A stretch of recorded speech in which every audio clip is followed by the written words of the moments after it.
ഏതൊക്കെ കമ്പനികളിലാണ് ഇപ്പോൾ വലിയ കമ്പനികളിൽ? ഇപ്പോൾ വലിയ കമ്പനി എന്ന് പറഞ്ഞാൽ എൻ്റെ മെയിനായിട്ട് എടുക്കുന്നത് ONGC ആണ്. ONGCയുടെ പനവേൽ യൂണിറ്റ് കംപ്ലീറ്റ് ഉണ്ട്, ബോംബെ കംപ്ലീറ്റ് ഉണ്ട്, പിന്നെ ഉറൻ നാവശേവ എന്ന് പറഞ്ഞ സ്ഥലത്ത് കംപ്ലീറ്റ് ഉണ്ട്, പിന്നെ സിപ്ല കമ്പനിയുടെ 2 സൈറ്റ് ഉണ്ട്, പിന്നെ സാൻഡോസ് ഫാർമ എന്ന് പറഞ്ഞിട്ടൊരു കമ്പനിയുടെ സൈറ്റ് ഉണ്ട്, പിന്നെ ഇന്ത്യൻ മാംഗനീസ് ഓഫ് ഇൻസ്റ്റിറ്റ്യൂട്ട് എന്ന് പറഞ്ഞിട്ട് ഈ ഭൂകമ്പത്തിൻ്റെ അതുണ്ട്, അവരൊരു കമ്പനി ഉണ്ട്, പിന്നെ ആദിത്യ ബിർള ഗ്രൂപ്പിൻ്റെ കമ്പനി ഉണ്ട്, പിന്നെ ചെറുകിട കമ്പനികൾ ഒരു 3-4 ഉണ്ട്. ചെറിയൊരു കമ്പനി ഇപ്പോൾ നമ്മളുടെ ഡോഫ് കട്ടിൽ എന്ന് പറഞ്ഞിട്ടൊരു മലയാളിയുടെ കെമിക്കൽ കമ്പനിയാണ്, അതിൻ്റെ കംപ്ലീറ്റ് വർക്ക് ഉണ്ട്. പിന്നെ BL ഭാരതി ഇലക്ട്രോണിക്സ്, പിന്നെ 2 ഷിപ്പിംഗ് കോർപ്പറേഷൻ കമ്പനി, ഒരു Amaya shipping corporation company, CMA shipping corporation company, പിന്നെ ഉണ്ട്, ഓർമ്മ കിട്ടുന്നില്ല. കമ്പനി ഇനിയുണ്ട്, സ്മോൾ കമ്പനീസ് ഇഷ്ടംപോലെ ഉണ്ട്. എന്തായാലും നല്ല ഹാപ്പിയാണ് ബിസിനസ്സിൽ. I am very satisfied. അതനുസരിച്ചുള്ള രീതിയിൽ ഞങ്ങൾ പോകുന്ന കാര്യങ്ങൾ. ഇപ്പോൾ ഒരു നേരമായിട്ട് ഇപ്പോൾ നമ്മുടെ അടുത്തൊരു 40 ലേബർ ഉണ്ട്. ഓഫീസിൽ 2 പേരുണ്ട്. ഇപ്പോൾ ഒരാൾ നമ്മുടെ മലയാളി നാട്ടിൽ പോയിരിക്കുന്നു, ഒരു ലേഡി മഹാരാഷ്ട്രൻ്റെ അവിടെ ഉണ്ട്. എല്ലാം ലേബേഴ്സൊക്കെ എത്ര? എല്ലാം മൊത്തത്തിൽ ഞങ്ങളൊരു 45 വരെ ഉണ്ട്. 45 ലേബേഴ്സ് വെച്ചിട്ടുണ്ട്. അത് സൈറ്റ് ബേസിസിലാണ് എല്ലാവരും. ഓരോ കമ്പനിയിൽ 2-3 ആളെ വെച്ചിരിക്കുകയാണ് കമ്പനിയിൽ. അപ്പം നമ്മൾ ആരും ലേബർമാർ ഓഫീസിൽ വരില്ല. അവർ മോർണിംഗിൽ കമ്പനി പോകുന്നു, ഈവനിങ്ങിൽ വീട്ടിൽ പോകുന്നു. ആ പേയ്മെൻറ്റ് ടൈംസിൻ്റെ ടൈമിൽ പേയ്മെൻറ്റ് മേടിക്കാൻ മാത്രമേ വരുള്ളൂ. ബാക്കി ഞങ്ങൾ പിന്നെ കമ്പനികളിൽ പോയിട്ട് ഇപ്പോൾ ESI PF കാര്യങ്ങൾ, അവരുടെ കംപ്ലീറ്റ് PT കാര്യങ്ങൾ, അങ്ങനെയുള്ള ഗവൺമെൻറ് പ്രൊസീജിയർ എല്ലാം ഞങ്ങൾ ചെയ്തു കൊടുക്കും. എല്ലാം ഉണ്ട്. പിന്നെ മെറ്റീരിയലിന് അവർ ഫോൺ ചെയ്യുകയാണെങ്കിൽ വണ്ടിയിൽ മെറ്റീരിയൽ കൊടുത്തു വിടും, എത്തിച്ചു കൊടുക്കും. പിന്നെ എന്തെങ്കിലും സ്പെസിഫിക്കേഷൻസ് വരാണ് കോംപ്ലിക്കേറ്റഡ് ആയിട്ട് പ്ലാന്റ് ലെവലിലേക്ക്, ഇപ്പോൾ ഇന്നലെ വന്ന മാതിരി തന്നെ ഫാർമസ്യൂട്ടിക്കൽ കമ്പനിയിൽ വളരെ കോംപ്ലിക്കേഷനാണ്. എന്നുവെച്ചാൽ അറ്റ്മോസ്ഫിയർ ടെമ്പറേച്ചറിന് അനുസരിച്ച് എപ്പോഴും അവരുടെ ഹ്യൂമിഡിറ്റി കൺട്രോളിങ് വരണം, അല്ലെങ്കിൽ പ്രൊഡക്റ്റ് മൊത്തം ഇതാവും. അങ്ങനെയൊക്കെ വരുമ്പോൾ ഞങ്ങൾ ഇവിടെ നിന്ന് ചെന്നിട്ട് അത് സ്പെസിഫൈ ചെയ്ത് ക്ലിയർ ചെയ്ത് കൊടുക്കും. പിന്നെ ഇപ്പോൾ തുടക്കത്തിൽ നമ്മുടെ നാട്ടിൽ ഈ എയർ കണ്ടീഷനിലുള്ള ചാൻസ് കുറവായിരുന്നു, ഇപ്പം നല്ല കൂടുതലാണ്. ഇപ്പം എൻ്റെ ഇഷ്ടമുണ്ട്. ഞാൻ പോയിരുന്നു.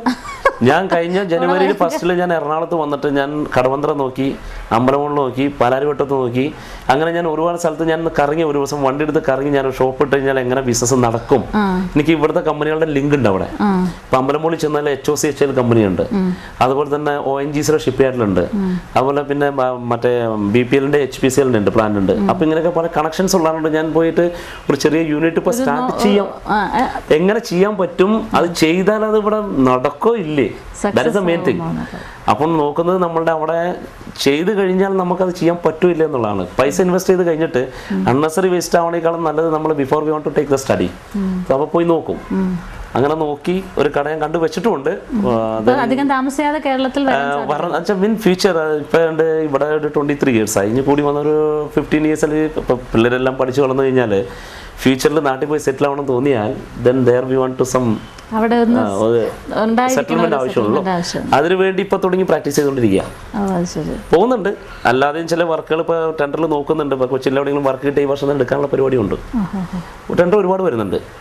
ഇപ്പോൾ ഇന്നും വന്നിട്ടുണ്ട് ഒരുപാട് ടെൻഡർ ഷിപ്പ് യാർഡിൽ വരുന്നുണ്ട്, മിലിറ്ററിയിൽ വരുന്നുണ്ട്, BSNL വരുന്നുണ്ട്, ഒരുപാട് ടെൻഡേഴ്സ് വരുന്നുണ്ട്. എവിടെയെങ്കിലും ഒരു സെറ്റിൽമെന്റ് കിട്ടുകയാണെങ്കിൽ നാട്ടിൽ ചെറുതായിട്ട് ഇപ്പൊ തുടങ്ങി സെറ്റിൽ ചെയ്ത് വെച്ചാൽ ഇനി ഒരു 20 years അല്ലെങ്കിൽ ഒരു 15 years അകത്ത് ടോട്ടലി സെറ്റിൽ ആവാൻ പറ്റും. കൊച്ചിനാണ് നമ്മുടെ നിയറസ്റ്റ് ആണ്.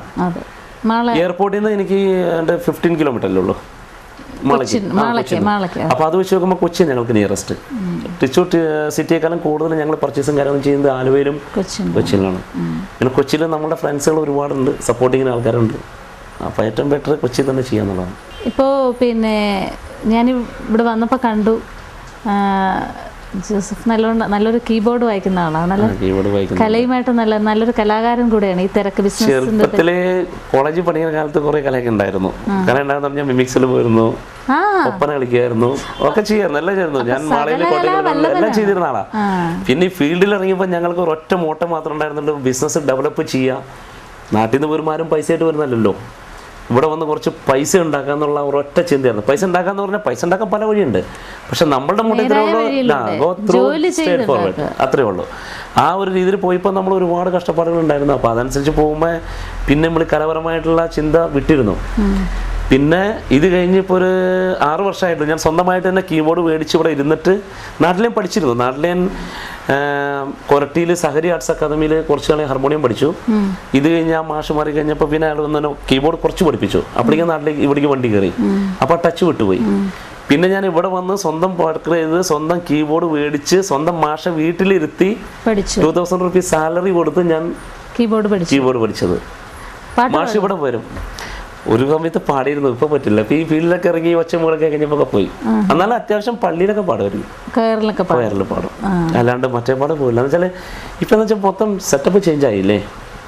അല്ലെങ്കിൽ ആ ലൈനിലേക്ക് പോയിരുന്നുണ്ടെങ്കിൽ ഓട്ടോമാറ്റിക് എൻ്റെ ഫ്രണ്ട്സാണ് ഇപ്പം നമ്മുടെ ഇതിലുള്ള റസികരാജൻ്റെ കൂടെ നടക്കുന്ന ആ ഫുൾ ടീം ഞങ്ങളുടെ ഫ്രണ്ട്സാണ്. ബൈജു ബാബൊക്കെ ഞങ്ങളുടെ കൂട്ടം. എന്ത് വീട്ടിൽ പ്രോഗ്രാം ഉണ്ടെങ്കിലും അവർ ഇവരോടെ. അതുപോലെ പ്രമോദ് കുമ്പടി എൻ്റെ ക്ലോസ് ഫ്രണ്ട് ഒക്കെ ഇവിടെ ഉണ്ടായിരുന്നു. ലാസ്റ്റ് മാസം എന്ന് പറഞ്ഞു നമ്മുടെ സിനിമയിലെ ടീം ഫുൾ ഇവിടെ ഉണ്ടായിരുന്നു. അജയ് ഉണ്ടായിരുന്നു, രഘു ഉണ്ടായിരുന്നു, പ്രമോദ് ഉണ്ടായിരുന്നു, എല്ലാ ഫുൾ ടീം കൂടെ ഉണ്ടായിരുന്നു. ഇവിടെ വരും, എവിടെ വന്നാലും ഇവിടെ വന്നിട്ടേ പോകുള്ളൂ. ഇവിടെ ഒന്ന് കൂടിയിട്ട് ഞങ്ങൾ പോകുള്ളൂ. അപ്പം അതിൻ്റെ പേരിൽ ആദ്യമേ അത് പോകാറുണ്ട്. ആ ലൈനിലേക്ക് പോകുമായിരുന്നെങ്കിൽ നല്ലൊരു കലാകാരനായിട്ട് പറ്റിയായിരുന്നു. പക്ഷെ നമ്മളുടെ ലൈഫിൽ അത് പ്രാബല്യത്തിൽ വന്നില്ല. അപ്പം നമ്മുടെ ഫീൽഡ് ഇതാണ്. അപ്പം ഇതിലേക്ക് കൂടുതൽ ഇൻവോൾവ് ചെയ്തത്. ഇവിടുത്തെ കലാസംഘടനകളുമായിട്ടൊക്കെ ഉണ്ട്. മലയാളി അസോസിയേഷനിൽ പോകാറുണ്ട് പരിപാടിക്ക്.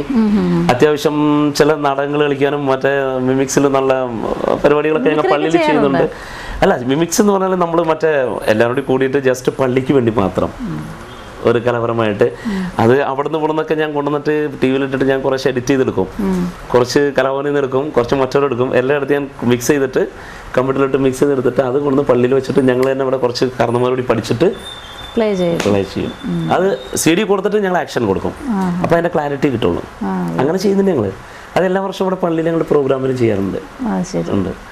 പിന്നെ അസോസിയേഷൻ്റെ പരിപാടിക്ക് പോകാറുണ്ട്. അല്ലാതെ ഞാൻ അവിടെ അമ്പലങ്ങളിൽ കീബോർഡ് വായിക്കാൻ പോകാറുണ്ട്.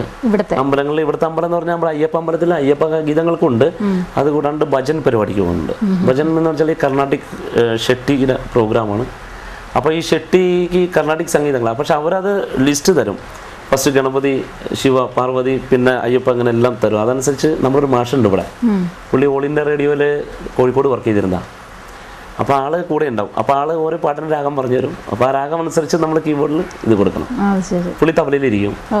പിന്നെ ഫ്ലൂട്ടും ഗിറ്റാറും വേറെ ടീമുണ്ട്. അങ്ങനെ ഇടയ്ക്ക് ഒക്കെ ഒരു എൻജോയ്മെന്റ് ഉണ്ട് എൻ്റെ ഇടയ്ക്ക്.